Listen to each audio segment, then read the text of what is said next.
முற்றிலும் குளிர்சாதன வசதியோடு பிரம்மாண்டமான ஆனந்த தங்கும் விடுதி சிவகங்கையில் கூட்டுறவுத்துறை அமைச்சர் KR பெரியகருப்பன் திறந்து வைத்தார்.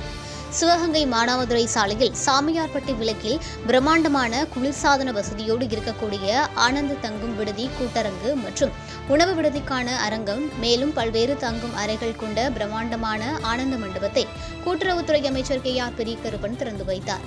சிவகங்கை நகர்மன்ற தலைவர் CM துரை ஆனந்தி மற்றும் தெற்கு ஒன்றிய செயலாளர் ஜெயராமன் ஆகியோர் அனைவரையும் வரவேற்று பேசினர்.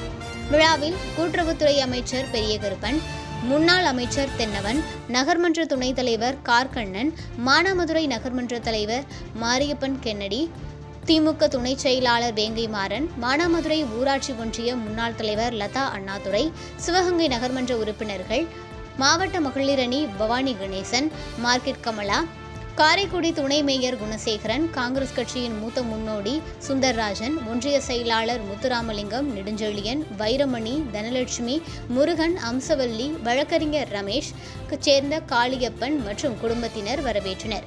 மருத்துவக் கல்லூரி முதல்வர் சீனிவாசன், டாக்டர் ஹரிணி, பொறியாளர் கார்த்திக், பொறியாளர் ஹரிஹரன், பிரியதர்ஷினி, மானாமதுரை நகர்மன்ற உறுப்பினர் சதீஷ்குமார், இளையான்குடி முன்னாள் சட்டமன்ற உறுப்பினர் மதியரசன், மானாமதுரை திமுக நகர செயலாளர் Ponnusamy, AK Muruganandam, AK Kaliappan, AK Kannan மற்றும் கூட்டுறவுத்துறை அமைச்சர் KR பெரியகருப்பன், நேர்முக உதவியாளர்கள் இளங்கோ, முத்துக்குமார் ஆகியோர் உள்ளிட்டோர் கலந்து கொண்டனர்.